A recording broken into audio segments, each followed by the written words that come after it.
da Chá Editora. Muito obrigada por terem vindo hoje ao lançamento do livro do Paulo Permaneja. Eu sou a Camila, acompanhei a obra do Paulo desde quando a obra deu entrada da Chá Editora e rapidamente vimos que eram livros que gostaríamos muito de editar e ainda bem que o fizemos. É um orgulho ter este livro connosco, é um livro lindíssimo, tem umas por cima com desenhos, fotocolagens, é tudo um pouquinho depois que também fazem parte do livro. Bom, a Chá atualmente está, não só em Portugal, está também em Espanha, França, Bélgica, Luxemburgo, Angola, e agora a dar os primeiros passos no Brasil. Se calhar era por onde deveríamos ter começado, mas só agora é que estamos a entrar. Vou então passar a palavra ao engenheiro Carlos de Brito, que foi também quem fez o prefácio do livro de Paulo Zamora. Muito boa tarde, Sr. Arquiteto, Paulo Zamora, minhas senhoras e meus senhores.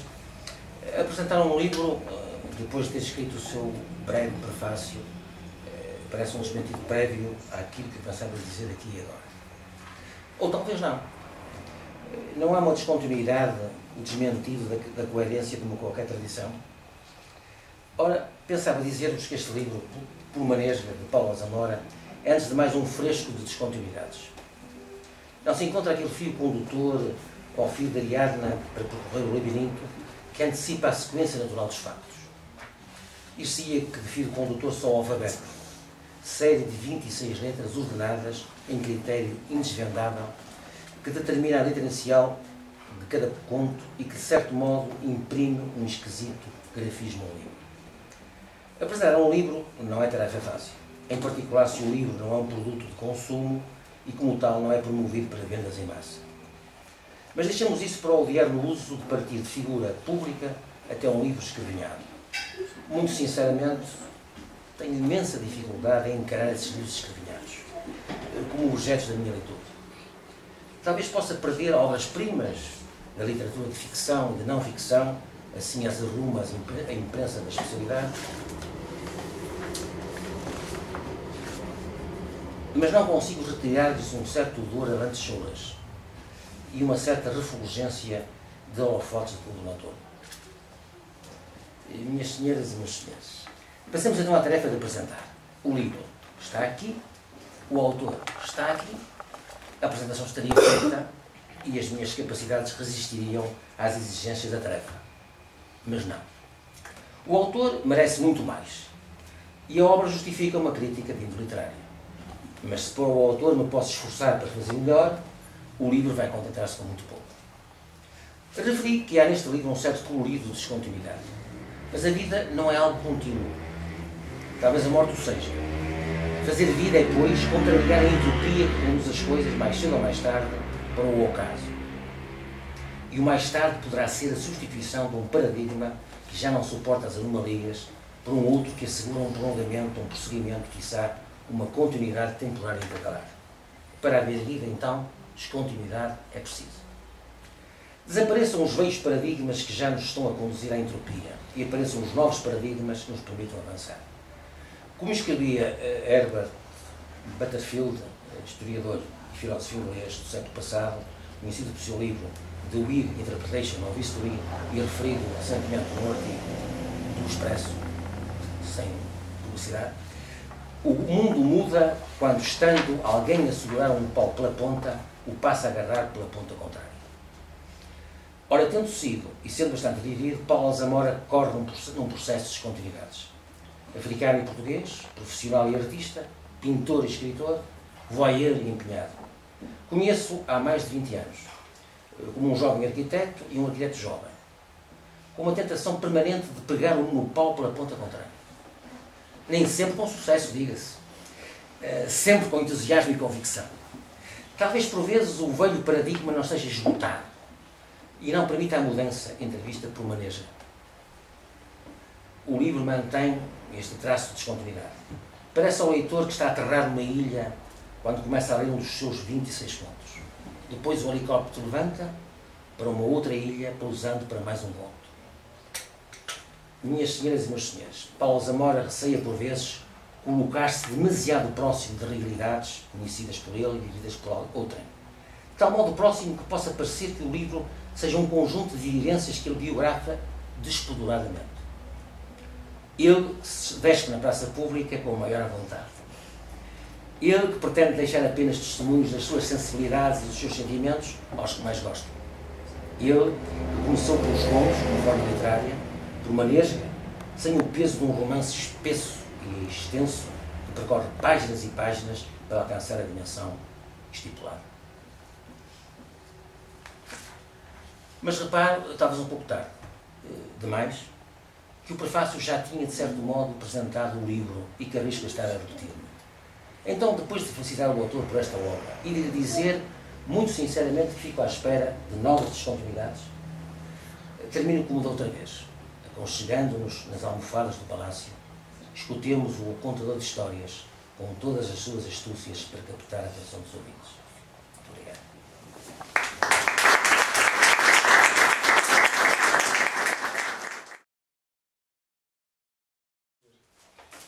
Para começar, só me vem à cabeça um apelo desesperado.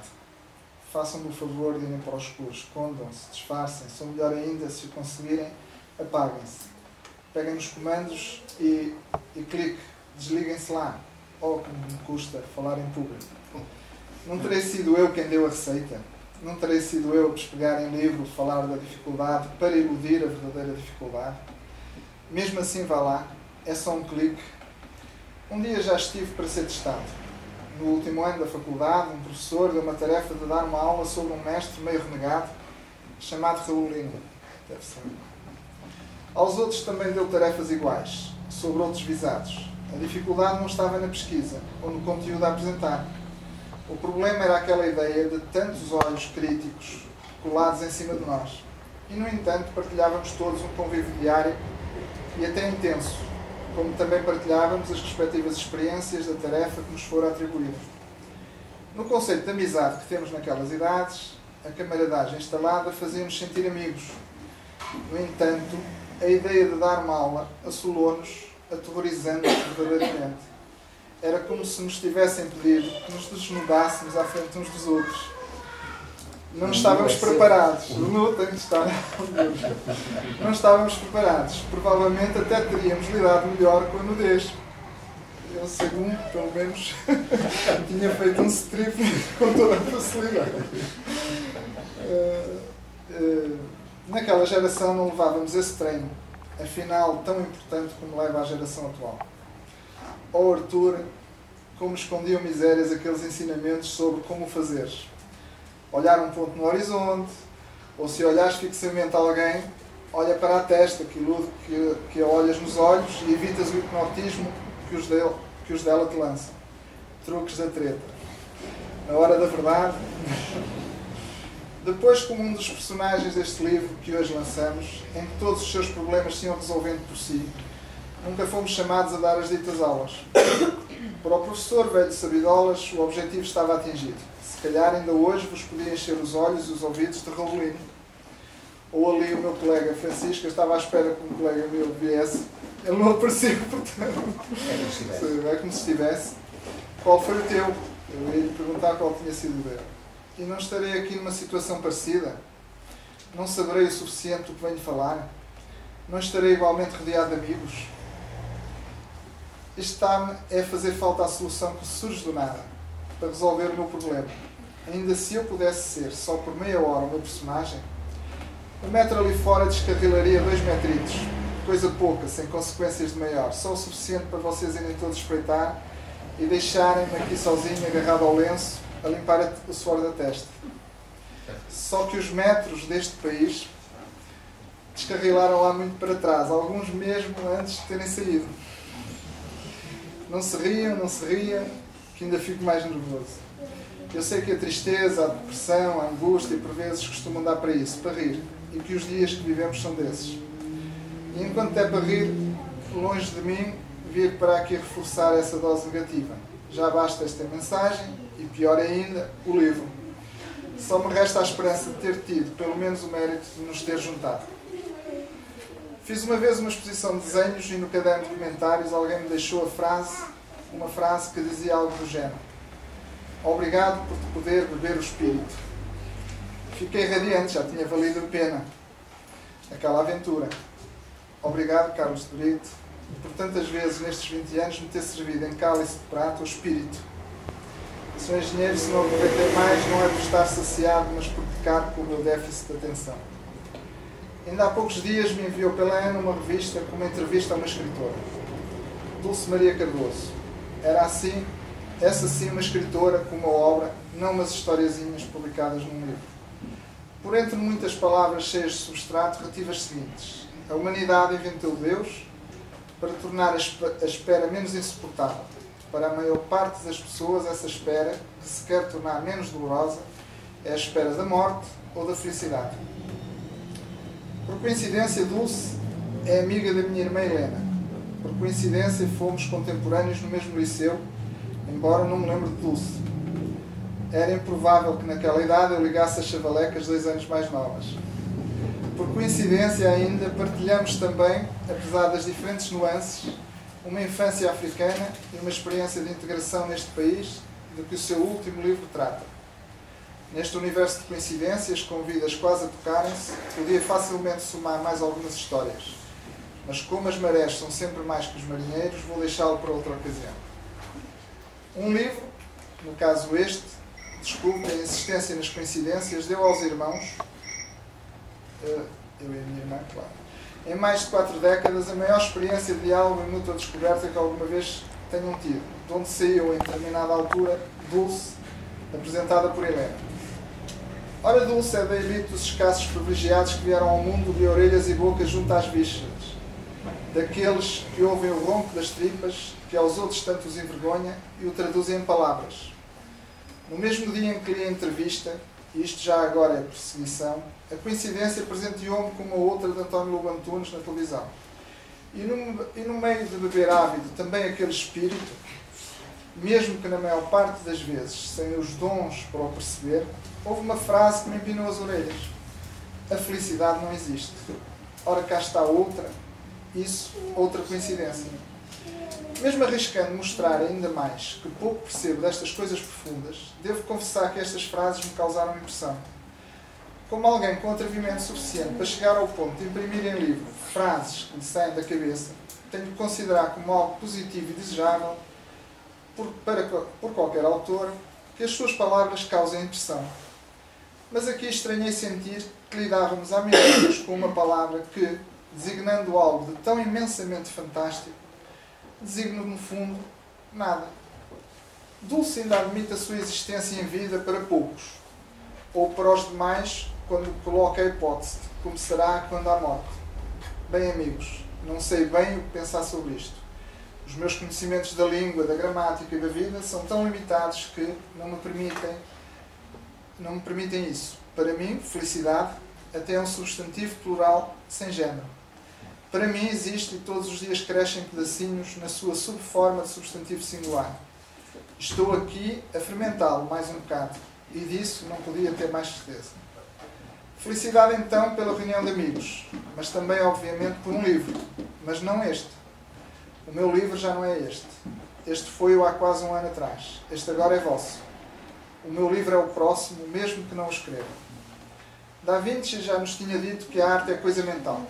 Por isso, estamos todos algures no percurso de um livro. E para isto também não há género. Toda a gente está prenha de um livro. Não me surgem mais criações humanas mais duradouras.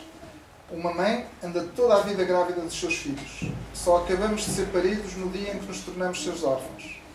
Ao invés, o livro, coisa mental, enquanto energia, vai por certo renascer, germinando noutra mente. O livro materializado renasce igualmente na sementeira das formas que quem o lê lhe atribui. E alguns adquirem um processo de reprodução celular que lhes ganha a imortalidade ou até, quem sabe, a eternidade. Porque nada é impossível num livro. Mesmo a felicidade, sobretudo a felicidade. Estamos todos, como já referi, na páginas tantas de um livro, como estamos sempre algures no decurso de uma vida, dentro e fora dela. no seu antes e no depois, por vezes dentro da nossa e com outra lá dentro. Confuso? Então talvez achem este livro confuso. Do meu livro, de há um ano, tenho então pouco a dizer. É uma espécie de pão, poucos ingredientes, um leve tempero, a mão que amassa, a levedura e a cozedura. As doses todas a gosto, ao meu gosto pelo menos. Não sei se caber. Alguma realidade à água, muita ficção à farinha, o tempo na vez do sal, a intenção que se atirou à maceira a ligar tudo e a emoção que se esforçou por levedar tudo. Nunca me passou pela cabeça pão ázimo, mas não me arrisco a garantir o resultado. Perguntar-me-ão pela cozedura. Bem, há quem goste mais tostado, há quem prefira o pão branquelo. Está aqui a massa, se não se importa, usem os vossos próprios fornos. Antes do que vos leio, ainda comecei outro texto. Deixei-o a caminho do fim. Transportava palavras, mas eu não me estava a sentir transportado por elas. Ia-se chamar O Meu Cabelo Continua Negro. Referia que as brancas eram uma ilusão. E como ilusão, até o branco era uma ilusão, porque era cinzento. Porque era um branco encardido. E temos então que as cinzentas mais não eram que os reflexos das nossas vestes interiores, das que vestem a alma. Depois, deambulava por um jogo de palavras sobre os reflexos dos reflexos, pois a alma também espelhava ela própria sujidade. Muita consciência deteriorada por indiferença, por valores congelados e mais uma lista de outros não predicados. Daí percorria esses lugares comuns que já todos ouvimos da necessidade de imprimir à espécie uma renovação interior e preparava-me para acabar em grande, pondo as vestes a corar, branqueando-as, com essa imensurável esperança que os mais novos me despertam. E ainda discursava mais um bocado agradecendo a presença de tantos e tão significativos amigos, a quem cumprimentaria no abraço simbólico que daria a seguir ao amigo que me presenteou com a sua excelência na apresentação do livro. Depois empanquei, não sabia como acabar. Exatamente como estou agora.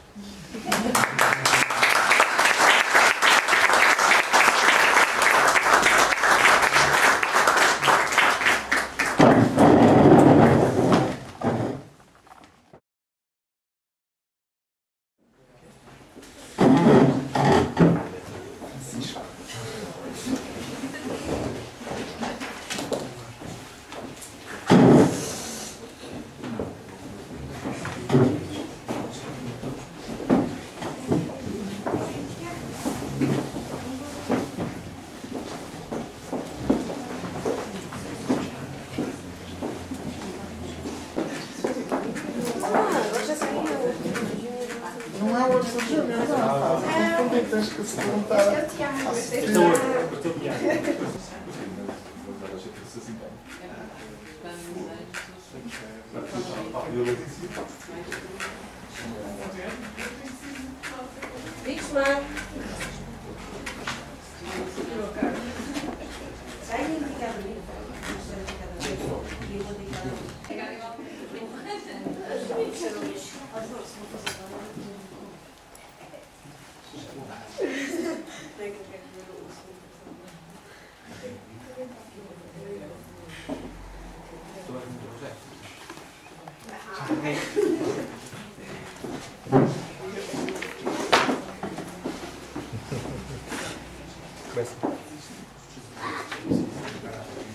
Você vai registrar. Já não precisa escrever. Não? Já está registado. Já está registado.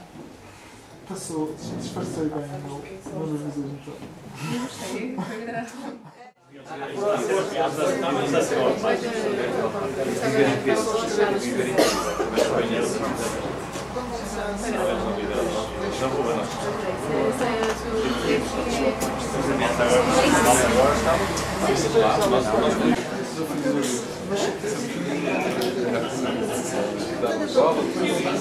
Está a editora.